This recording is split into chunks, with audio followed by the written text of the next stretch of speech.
Our first panel of the day is Friends of Gadsden Creek, including some of our organizers. We have Tamika Gadsden, Roland Flowers, Ben Cunningham, Michaela Mingle. I'm going to be moderating. I'm Seb Chet. And we're going to call up each speaker to come up to the podium and speak for about 5 to 8 minutes about their story of how you got involved in the campaign, your kind of specific work within the campaign. And we're going to do this in order of how long people have been working with the campaign. So kind of in chronological order, and through this you might get a sense of how the campaign has evolved over time. And then we're going to break for a panel discussion, and we'll open it up to Q&A from the audience. So first I'd like to welcome up to the stage Mika. Thank you.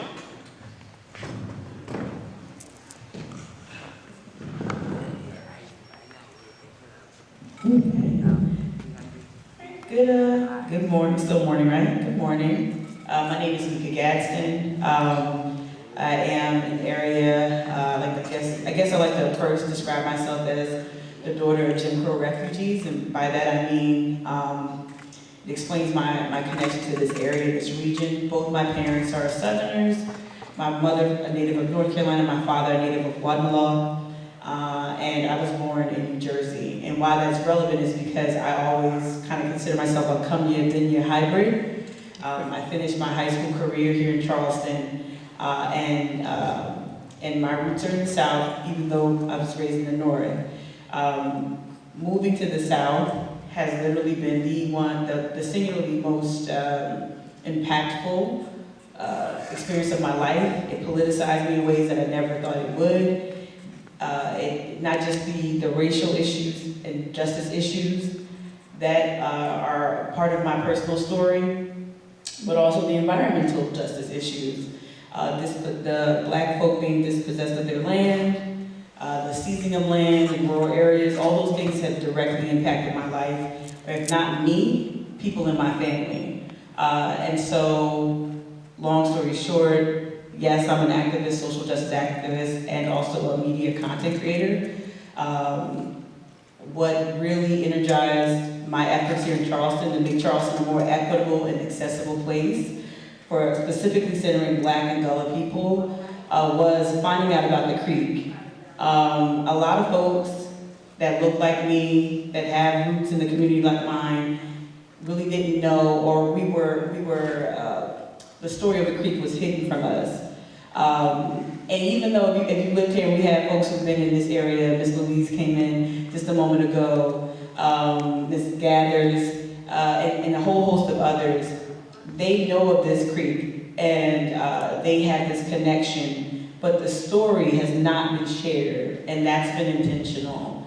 The creek also shares my last name, which tells an even more complicated story of, Black Africans being trafficked to this region and being exploited for their labor and whatnot. And the folks who may have been a part of that, instrumental in that, they may have owned my ancestors, right? My last name is Gadsden, it's the Gadsden Creek, Gadsden Green is the community there, etc. And so finding out about this creek through a friend, co-founder Cyrus Buffum, and understanding the stories there really helped politicize me, and what it did was it informed not just my work as an activist, but it informed my work as a Black resident of Charleston, as a Gullah descendant. What I learned about Gadsden Creek was just not the trauma associated with it, which needs to be told, but what I learned about it, what I drew from it most, was how Black and Gullah communities specifically, how they lived off of the creek, how it provided sustenance, how it was a place of community, of communing, and those are the stories that Charleston struggles to tell. We love to talk about, Charleston loves to talk about the trauma, which again we should talk about, but the creek allows us an opportunity to speak about Black existence and Black public memory in a way that's just does not rely upon horrors of our past. And so for me, it's important that whatever my social justice work is in Charleston, that it's informed by these stories, by these amazing individuals who are still with us today, who are still speaking truth to power.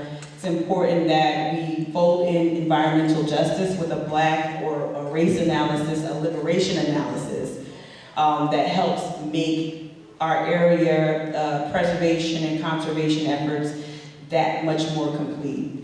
I hope that that's a good way to start, but thank you for listening, and I can't wait to talk more about it on the panel.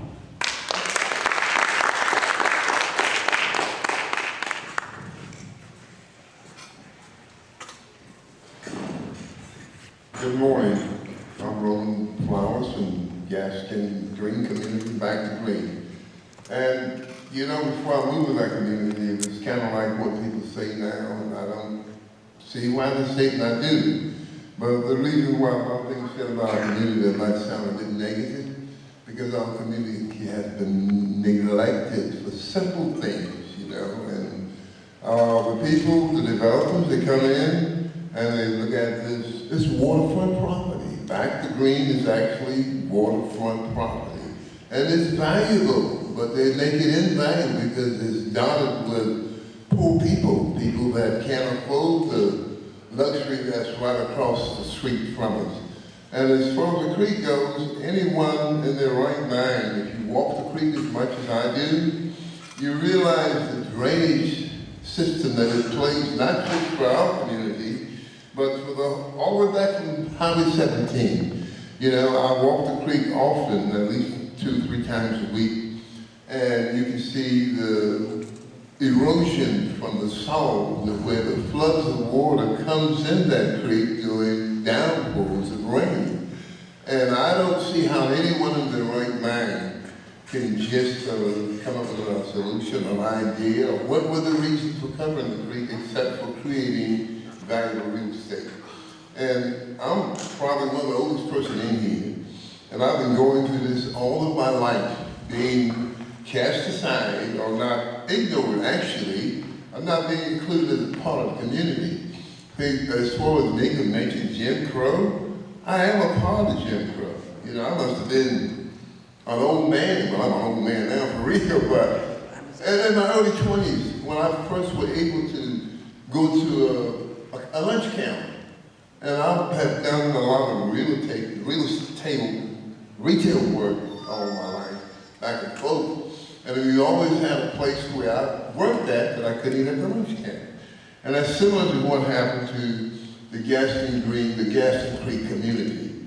These people had no representation. They had no one to speak for them. And their land was damaged by nature. And where everyone else had an opportunity to rebuild and, you know, start all over again, they told these people, your land is condemned, you gotta get out. And we're gonna give you a segregated housing community that'll house probably only 25% of the residents that live there. And I can imagine they were slow in building these homes because apparently they were more involved with filling the creek. And it looked like, and that's terrible to say or even thought of, that they condemn your home, put you on the street. Most of the people didn't have anywhere to go. This was a solid community that was built by hard-working, concerned people, and not even in their wildest imagination that they have imagined that I'm going to lose my home one day to natural weather damages. I mean, it's unheard of because this is America, and we rebuild. That's one thing about us. It's something, World Trade Center. If you tear it down, build it back better than it's ever were before. And this is what we are confronted with in Gadsden Green community. We have never been rebuilt. You know, they put those few units up there, and I can imagine it only housed probably, like I said, about a third of the community that once lived there, because I can imagine it was a slow process. And again, I said they pushed the homes into the creek, I think, before they did the project. Because they created a dump in the middle of the wetland. That don't make sense. And they dumped everything in that creek they can get their hands on, and like I said, including people's homes that they were putting out of their homes. And it's a bad scene all the way around.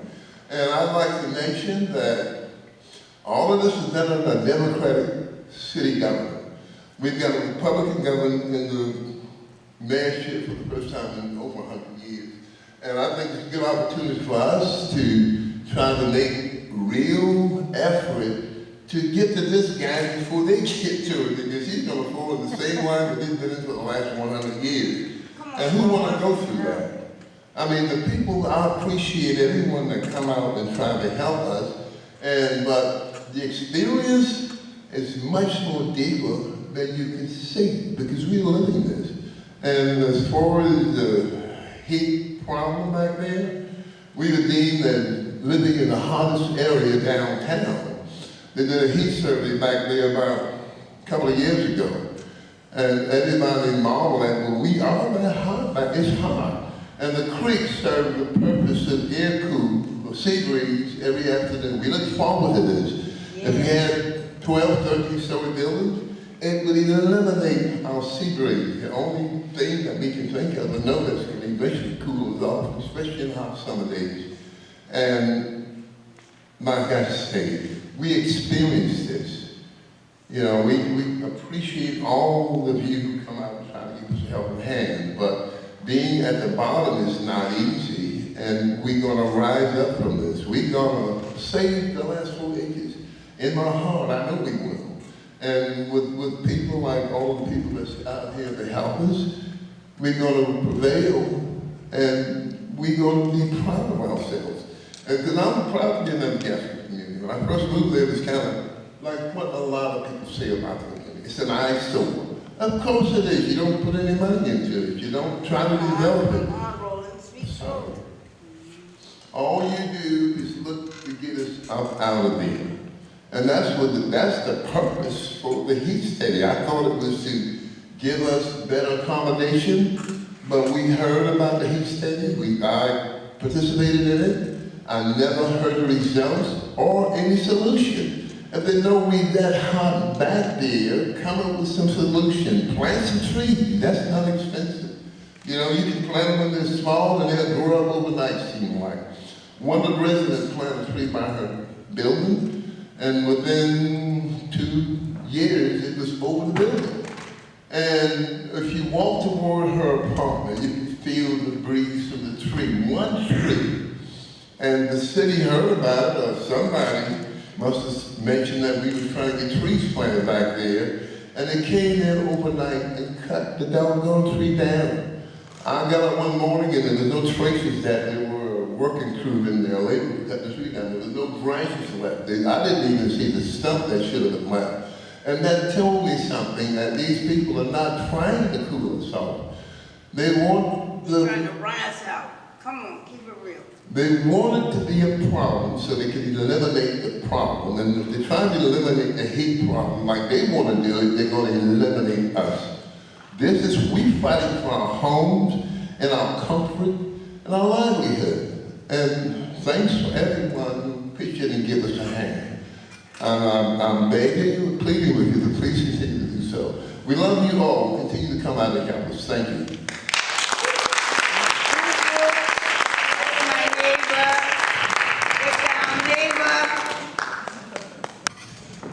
Good morning. My name is Ben Cunningham. I am a lawyer with the South Carolina Environmental Law Project. And we're a nonprofit organization that provides legal services to groups, communities, individuals sometimes, if it meets our criteria. And part of our criteria has to do with environmental conservation and also environmental justice. And when we got involved with Friends of Gadsden Creek, I believe it was the fall of 2020 is when we really got contacted and started having some discussions with them. The permit that I'm going to talk about a little bit was already before DHEC and the Army Corps of Engineers, and we submitted comments, and part of those comments were about how filling Gadsden Creek doesn't make sense under the law. And part of it was about how filling Gadsden Creek and its wetlands doesn't make sense for the community. And part of the law relates to community benefits. So I'm going to talk just a little bit about the lawsuit. And what it really is it's a permit challenge. It's a critical area permit challenge. And what that means is the state of South Carolina has said Gadsden Creek and its wetlands are critical area. And there's not a lot of critical area out there. Critical area is designated as such because it's a very important public resource. And critical area means that it's owned by the state of South Carolina and it's held in trust for the benefit of the people. And that's why you need a permit for in this case, fill in and excavate critical area because you're doing away with a public resource, a community resource for you all. So, of course, the permit gets issued. We challenge the permit, and some of you who are here today served as witnesses in that trial, and thank you again.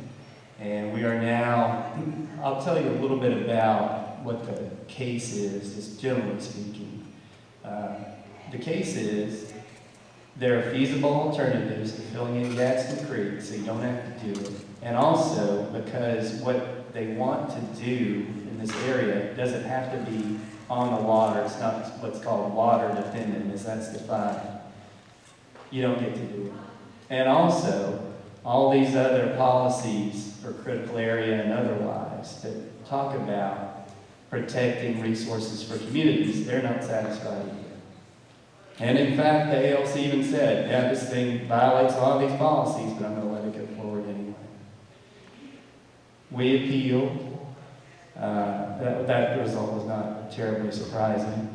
We appealed, we briefed it in the Court of Appeals, and then we worked with, in fact, the other side to petition the Supreme Court of South Carolina to go ahead and hear this. Because this is an important issue, obviously for the community, but more so for all communities. The precedent that it would set for allowing critical area to be filled for real estate investment, for $1 per hour, is extremely troubling.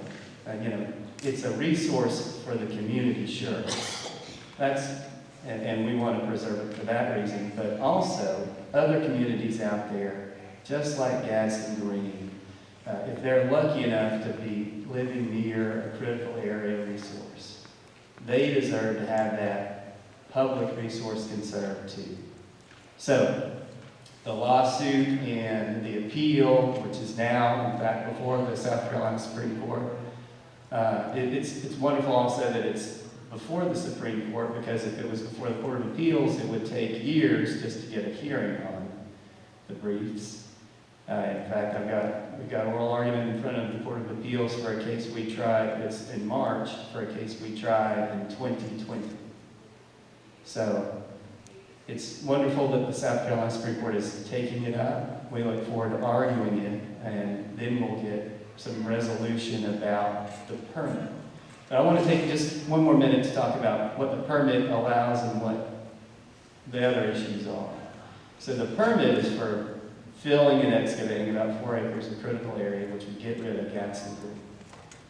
That's Gadsden Creek. That permit does not say you can't go and build on the uplands. That's not part of the critical area. And if the community, and my understanding is there is a big concern about what building at all over there will do to the community, be it heat concerns, lack of sea breeze, changing gentrification, that sort of thing. That won't be resolved solely by whether or not the permit is overturned or not. That's going to be a community issue that everybody's going to have to deal with and get together and lobby for and talk to the powers that be about what really needs to happen in the west side. So I look forward to talking more on the panel. Thank you.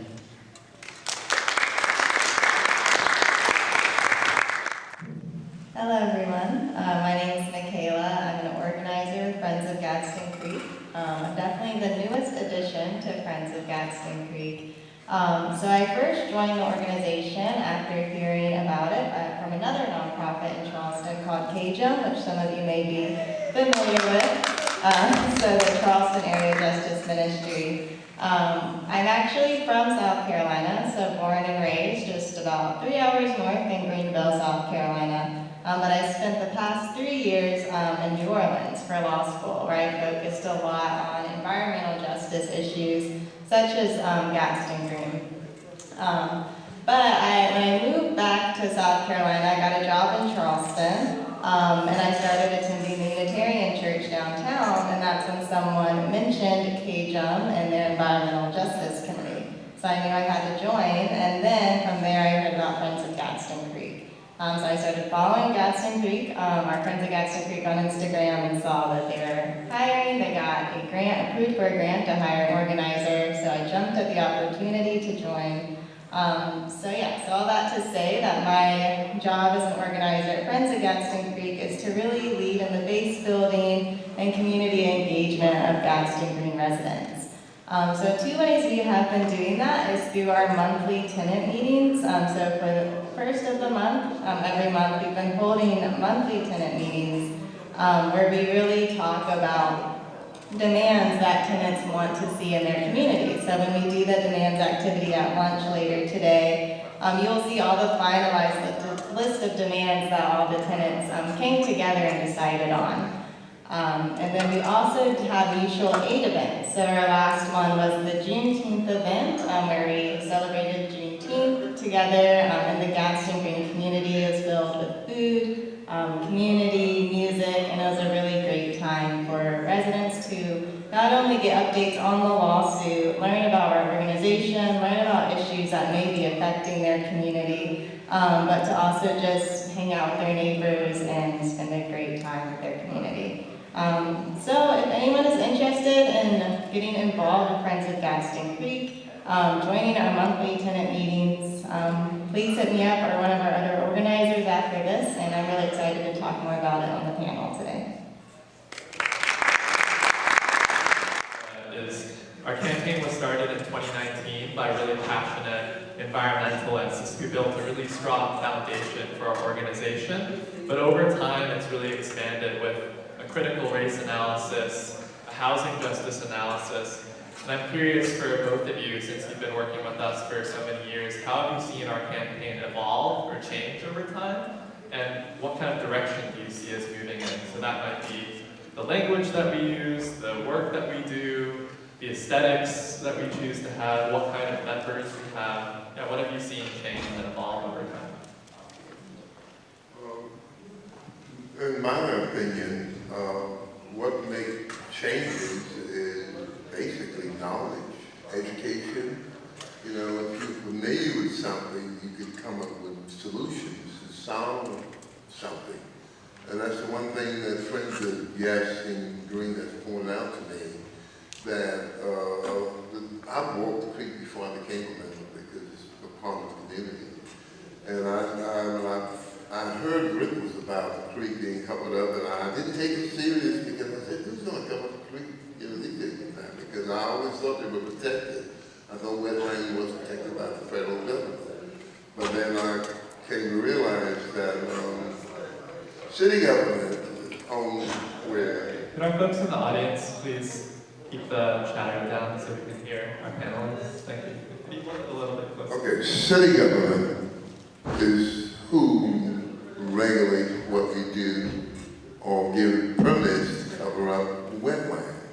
So, Friends of Gadsden Creek has made me realize where it began and where it can end.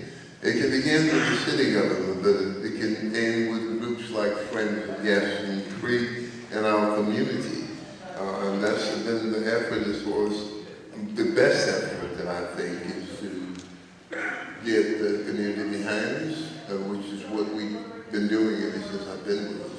And try and get them to react or interact and have better turnouts in these summits such as this. But like I said, these are hardworking people. And Saturdays, the days off, and a lot of them just don't feel like coming out. But we are here, we're going to make the best out of it. And we want our community to be like any other community. We want progress, we want development. We're not trying to stop 10 West Age or whatever the name of the developers are. we try to encourage them to include us in the community, make us a part of that progress. Like you guys have, you trying to make us, the Friends of Gadsden Creek is trying to make us a part of that community, because we all are citizens of Charleston. We're no different from the downtown group, east side or wherever. Everybody wants progress in their community. Everyone wants to be considered and treated the same in their community. And I think Friends of Gadsden Creek has pointed that out to a lot of residents who were aware of it, but didn't think we had a prayer in the world. Because, like I said earlier, 100 acres of the creek has been covered. And I remember I went to one of the old residents there and was trying to get him to come out and participate in our campaign this summer, covering up the last 4 acres.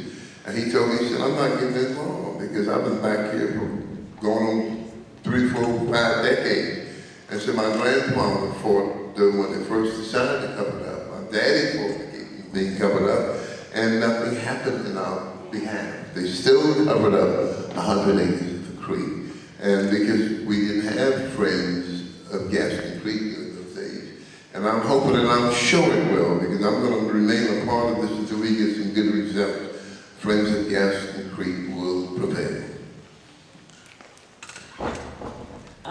What I think, I guess I'll approach the question this way. I think I've seen our evolution really model something that I hope catches on throughout all of Charleston, which is that conservation spaces should include folks of varying classes and race, right? I think that we have a very homogeneous conservation and preservation ecosystem here. And so I feel like our work initially, again, with co-founder Cyrus Buffum, being someone of the community, someone who lived in what's considered the Gadsden Green or Back to Green area, someone who is white, but lived among folks so across race, across class, understanding that there's histories and stories there that aren't widely shared, and then also that there's this natural,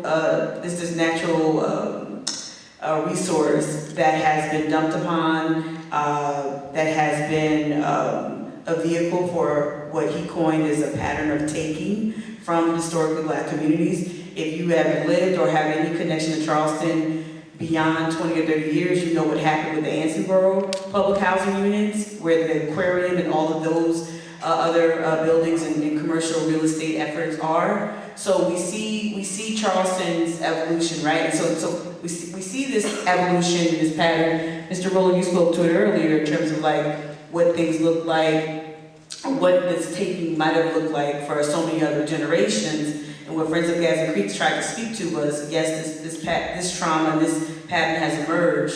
The response needs to include community members who are currently living that reality. It's an approach that I think others need to also adopt, which amplifies and positions residents. So what folks will see throughout this weekend is that our leaders consist of folks who live in that community. And that's exactly what other groups should model as well. I know I keep saying that, but we need more of Friends of Gadsden Creek. The evolution that I'm proud to be a part of is that it started off as us telling this story, leveraging the archive, finding these articles and these photos, but now it has evolved into where we're able to build partnerships with other groups. We're able to empower our members to be leaders, to speak on behalf of themselves and of the area. I can't wait to see what that growth will eventually look like in a few more years. So evolution has been very, very amazing and inclusive and natural and organic growth that includes Black voices and Gullah voices. Thank you, Roland, and thank you, Mika. My next question, I think we could kick off with Ben and Michaela, but then also would love to hear Mika and Roland's response. So what's been amazing for me working on this campaign is that it's been a single issue, right? You know, over 5-6 years, we've been focusing on one small area of Charleston. But I see this as being a watershed issue, right? It's like whatever happens here is gonna have ripple effects elsewhere. So I'm curious for Ben and Michaela, how do you see this campaign fitting into larger movement building, not only in Charleston, but also in South Carolina, across our country, and across our planet? Michaela, you mentioned working in New Orleans, which also has suffered lots of flooding and rebuilding. Ben, you talked about how this might have impacts for other lawsuits by setting a precedent. So I'm curious for both of you, how do you see this issue evolving to encompass a much larger area than just the Gadsden Green neighborhood? I can start. So I'm also an attorney at the Center for Heirs Property Preservation. So our goal there is to look at Black land loss and preserve historically Black-owned land. And I think one of our goals there is to try to get the court system and policymakers to look more at the history of land and the importance of preserving history and culture over profits. And I think that a lawsuit, like Scott was bringing, against West Edge is a great example of that, to try to focus that culture and history can have just as much value as like how much money can be made or what can be developed in an area. And I think that we're starting to see a broader conversation of that, especially across the South, where there is a lot of Black-owned land. So that's really exciting, and I think just more lawsuits like this are just going to continue that conversation. Thank you. I agree, and I mentioned in my remarks earlier about how the precedent that this suit will set will make a big difference, not just for other communities, but also in how DHEC goes about evaluating permits. And the best part is if we don't have to file a challenge to a permit because the permit never gets issued. And that's what our hope is that if we can get good rulings about the water dependency, about usable alternatives, about some of the other community protection policies, that will send a message to the state agency who's supposed to be in charge of protecting the environment in its rulings. And it will do so continually, and it will also move them in their consideration of environmental justice concerns, which they have started to engage some communities on, but substantively, environmental justice does not figure into a lot of the permitting decisions yet, and that's a problem, and that's something that needs to be remedied, and this kind of attention will work towards changing that.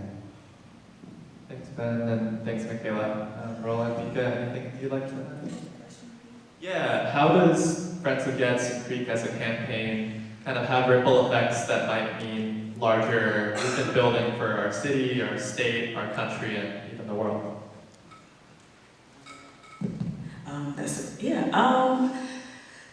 I think we are already a part of a larger movement that we've seen. Every day we're presented with images on the news, locally or from around the world, that has explicitly told us that the climate crisis is an existential threat, and we're seeing it impact almost every area of our life. Trade, so how we are able to purchase, things at the store, immigration, you name it, right? And so I think that our work, the one, silver lining of this existential crisis is that there are so many other groups, specifically in the South, who are speaking to this trauma or speaking to this threat, and that movement looks, to me, in my lifetime, I'm 43, this movement looks unlike anything that I have ever been presented with, because we are talking about environmental justice, not just saving a resource.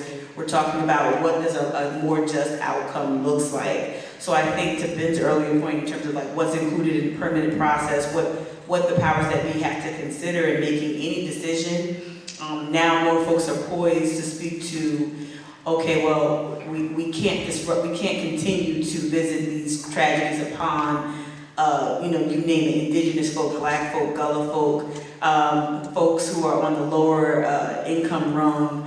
Folks have to consider that now in ways haven't. And so now there's a vocabulary, there's a language. People now know what to say. And so I think that that's going to help reverberate, because when you see large swaths of people, specifically in the South, speak to these issues as a justice issue, not tree huggers, not just people who want to, drink from, sustainable straws. These are people who want to have access to their own land. They want their land back. And I think that that's going to shift the conversation from more than just this kind of antiquated, outmoded view of conservation that I used to have, right?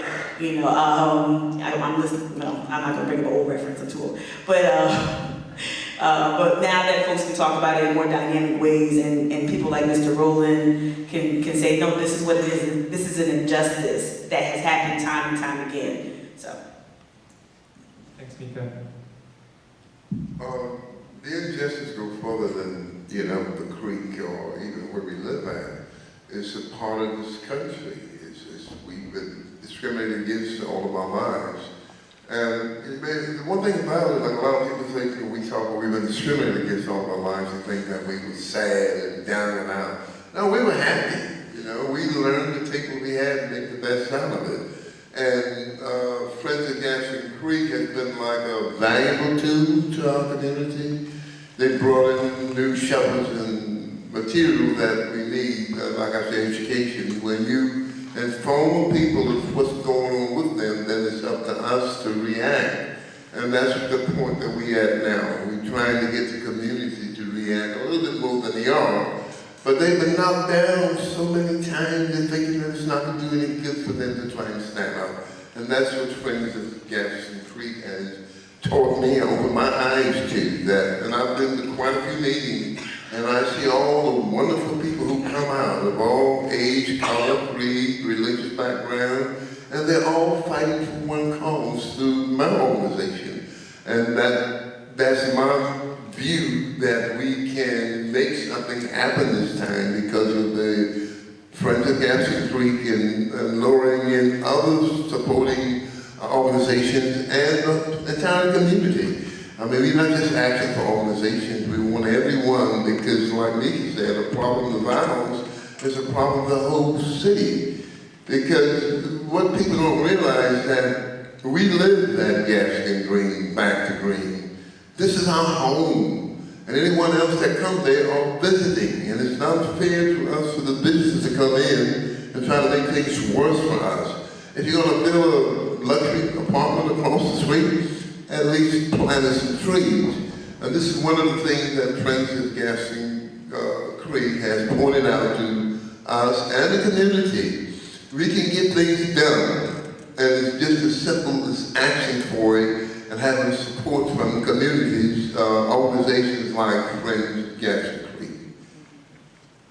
Thank you so much, Roland. I have one more question for the panel before we turn it over to comments and questions from the audience.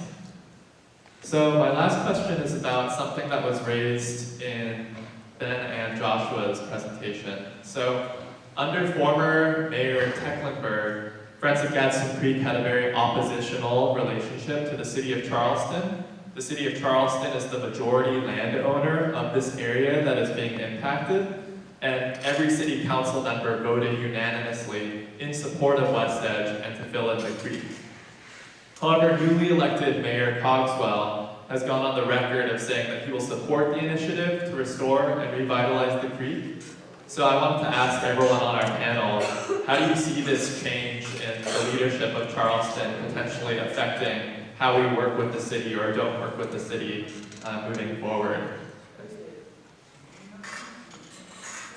Yeah. Just officially, I'm here as a community partner. I will say this. There is hope. Joshua mentioned this earlier. I think different voices have been able to come to the table.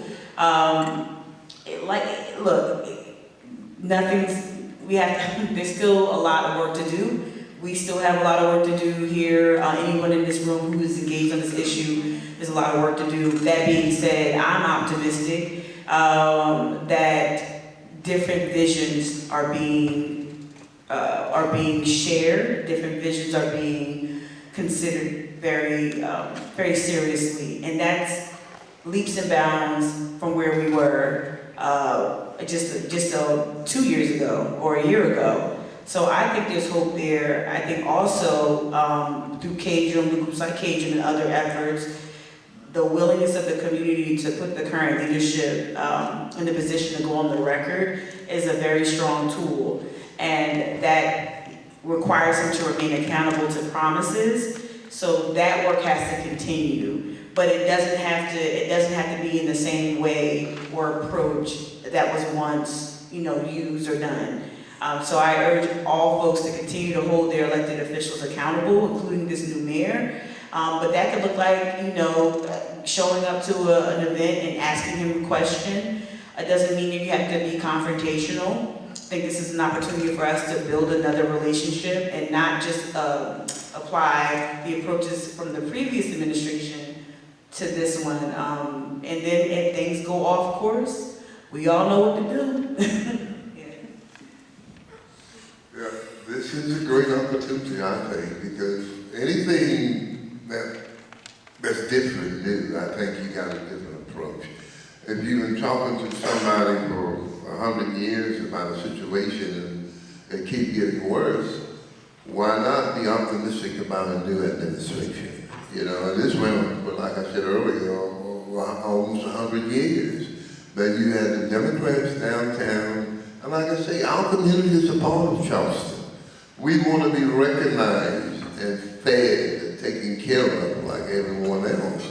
And of course, we're going to be optimistic about a new administration. And I think we got a better opportunity or chances to really having someone, if he'll talk to us in our favor, then we're for it. Voice will be heard more so than before. And the more voices and the stronger community can be to be together. So it's not just one person. It's easy to ignore one person. It's a lot harder to ignore 100 people or 1,000 people.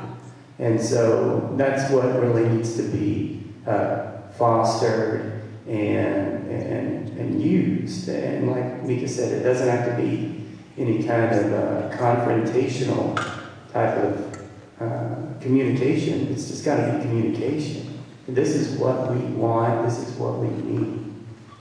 And the more voices that say that, the better chance it is of being heard. That's fine. I see over here that Amron has the microphone, so if you would like to make a comment or ask a question to any of our panelists, please raise your hand and we'll bring the microphone over to you. We got two, so we'll start with Mr. Hackishan.